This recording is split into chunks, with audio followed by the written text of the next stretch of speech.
Christmas Eve, 1968, and it's a year that the world has experienced unprecedented pain. It's one of the worst years in the Vietnam War, with unrelenting violence, chaos, and death. It's also the year that North Korea captures a US Navy vessel that was in international waters, and the crew inside were held hostage for 11 torturous months. The world looking on, fearful of yet another war and the threat of a nuclear bomb. And tragically, 1968 was also the year that activist and Baptist preacher Martin Luther King was shot dead, assassinated out the front of his motel in Memphis. A death that sparked a wave of race riots and political division. But as the year reached its end and the world sat alone and afraid, there was one ray of light. 3 astronauts are aboard Apollo 8.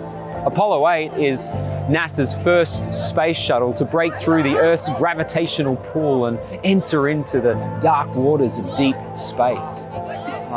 Thousands of people had invested their time in this mission. Some had even lost their lives chasing a dream that many said could not be done.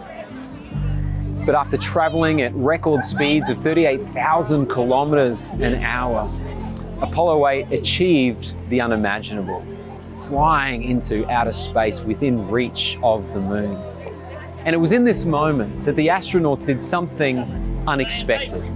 They turned on the cameras and beamed out live images from the heavens above to the earth below. In that moment, more than 2 billion people, the largest television audience in human history, gathered together around TV screens in cafes, bars, restaurants, and home. Men and women from the US, China, Malaysia, South Africa, the United Kingdom, and indeed Australia, dressed in their Christmas pajamas, seeing the world in a way they'd never seen before. And in that moment, the astronauts opened up the Bible and took turns from readings from the book of Genesis. God created the heaven and the earth. And the earth was without form and void, and darkness was upon the face of the deep. And the Spirit of God moved upon the face of the waters. And God said, "Let there be light."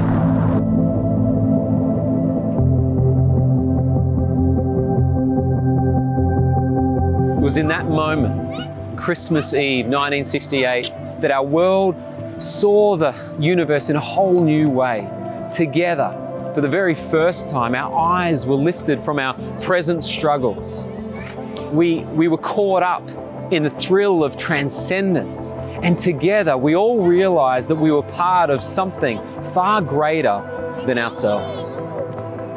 This Christmas, we find ourselves once more in a sea of anxiety and despair.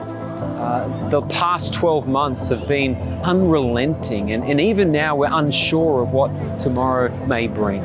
And yet we are not without hope. As the author Victor Hugo famously said, "Even the darkest night shall end and the sun will rise."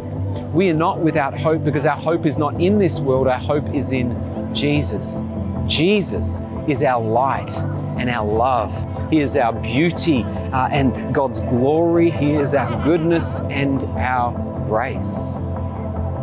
This Christmas, across all of our churches, we have an opportunity to gather together around the beauty, the truth, and the relevance of Jesus. You know, as we emerge out of lockdown, I'm praying that our eyes would be on Jesus. You know, may the King of Glory carry your burdens and wipe away your tears. Invite the suffering servant to heal your wounds and draw you close. And may the one who was there when the stars were flung in the sky lift your eyes to his kingdom, a kingdom that we can know now and forevermore.